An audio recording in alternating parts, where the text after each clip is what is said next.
What's it like to watch Ohtani ply his craft front and center? It's pretty cool. Day in and day out. Pretty cool. It's a different vibe. There's no question about it. Yeah.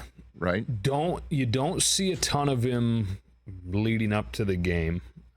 He's very much in his own program. It's all in the cage. He doesn't take batting practice on the field, which is not that unique anymore. I'd say 60% of the guys take batting practice on the field. Not even in Yankee Stadium? He didn't come out and give a show? No. Okay. No. All right. And that was like pregame there was like World Series on the field. I'm sure, even right. without him with all the coverage. Right. But yeah, he's back in the cage getting his work in, very regimented from what I understand, just talking to hitting coaches and the strength and performance staff. But then the same stuff that you see and everybody sees that watches him, just the way the ball sounds coming off of the bat, it's so different. And even, sometimes I'm like, people got to be rolling their eyes at me, but I hope not, as I marvel at like flyouts and stuff. But even his ordinary swings, it's so different. He hit a fly ball to center field last night, just a routine F8, but it disappeared. It was so high. It sounded like a shotgun went off and then it disappeared. He's hit off-balance ground balls at 110 miles an hour. So he's got the spectacular stuff that he does that results in the home runs and results in the extra base hits. But even the outs make me smile. Right. What some of the routine grounders he almost beats out, or yes. he does? Yeah, that element, too. He's just, the speed is incredible, too.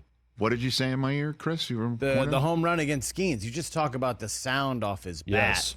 That hit in particular. That was great, too, especially since Skeens got him in the first at-bat on 3 pitches, and then he comes back, and he's just like, not again. Fool me once, right?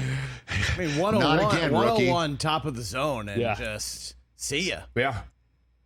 It's awesome. And then he's hitting behind Betts, too. That's just not fair. No. I mean, and I love Mookie Betts. I mean, that's a Red Sox fan over there, so this is a sore subject.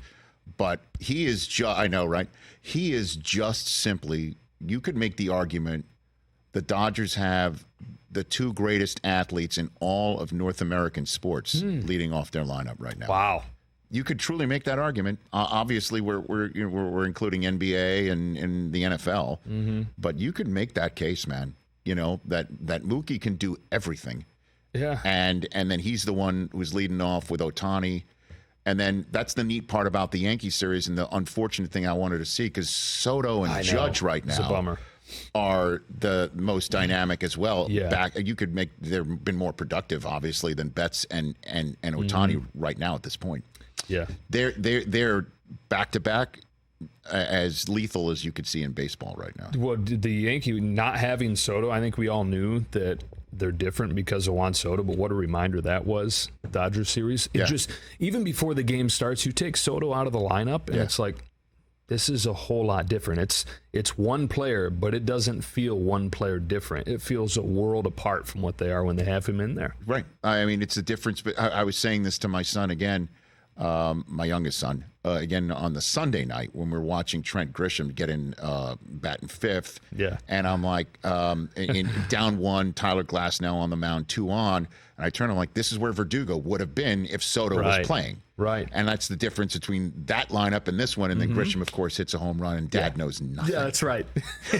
It's amazing, but it is a domino effect. And the Yankees were so far from being good at the end of last year. I remember talking with John Smoltz off of the air, like, how do you fix this? Right. There was one player to fix so many things. They went and got him, and it feels like hyperbole to say he's transformed them, but I don't think it is hyperbole. I think he truly has transformed the Yankees. Smoltz he's like Rain Man.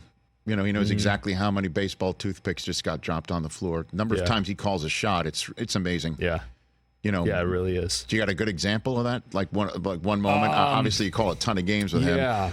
Where he said something and then it happened, and it's not your job calling it. Corey Seager's tying home run in Game 1 of the World Series last year, down a run in the 9th inning against Paul Sewald, and I believe it was first pitch. John said, "You better not try to throw this guy a high fastball." And that's what he did. And Seager turned it around, hit it into the upper deck, tied the game, and changed that series. So that's a high-profile example of something, to your point, that he does pretty much every inning. And it's a spinning curve for somebody like yourself, right? Like to set up. Yeah. You know, you allow your analyst to set something up, and then you get to serve it up to the rest of the country. It man. is cool. And as the only way that you get to that place of feeling that chemistry is through time. And we've been doing games together now. This is our 8th year, I think, doing some games because Joe Buck wasn't doing a ton of regular season. So I would work with John and then do the division series. And knowing where John is in his sweet spot, predicting those things and being able to play off of that, and that's a lot of fun to be able to feel like I'm the guy that can help set those things up. Catch the Rich Eisen Show every single day on the Roku channel, 12 to 3 Eastern, for free.